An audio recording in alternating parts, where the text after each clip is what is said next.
Talking about Delta Airlines, folks, basically the company did not surprise the market. It came in below market expectations and so far is one of the few companies that has not exceeded market expectations among those we are monitoring. Basically, we are here with a report where the expectation was 1.53 in earnings per share, and it came in at $1.50 in earnings per share. Okay? When we open and look at the financial part of the company, one thing is the market's expectation, and another is seeing how the growth of this company is, especially year after year. We see that we have a year-over-year growth of 1.2%. Is it low?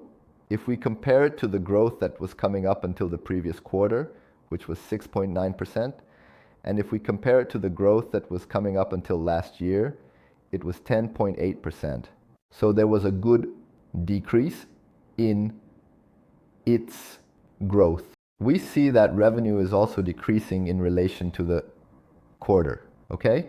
We see here the gross profits decreasing compared to the previous quarter, going from 4.1 to 3.3, and in the previous year, from 3.7 to 3.3.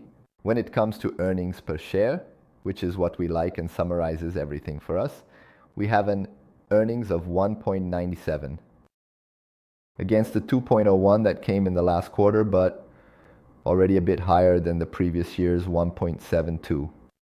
And EBITDA also saw a slight decrease compared to last year. It's not that it was a very good or very positive earnings report. We know that airlines face challenges every quarter.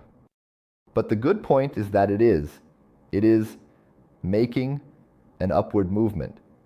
And last week, after the earnings reports, we had a good appreciation. The market liked what it saw. What do we have in trends, which is our specialty? Here, the stock has been operating in a top range, which we refer to as $54. It is the price range where it was operating before the pandemic.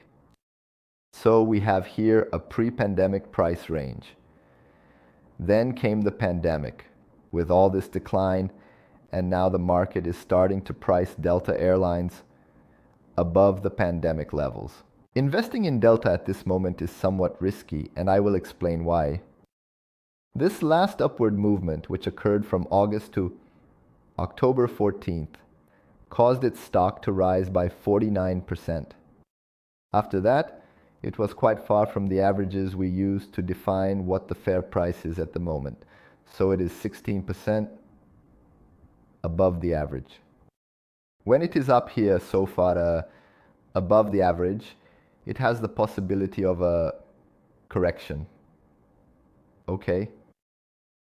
This possibility of correction is happening at this moment. So right now we have a stock that could drop from $54 to around $46 to $48. Therefore, buying at this moment would not be the most viable option. It would be more viable to wait for this correction before buying at a fairer price for the stocks. The trend is not that it is in a very well-defined upward trend.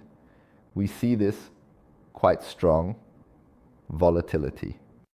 Therefore, we classify it at this moment as having no defined trend.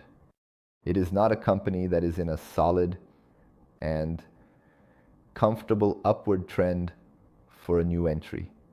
But if you are already part of it and investing in the company, be a little careful because it could correct down to 46 and 48. If you are comfortable with that, it's fine. But graphically speaking, it has this possibility. Okay, I hope you enjoyed it. We will keep an eye on any changes in trends, and we will let you know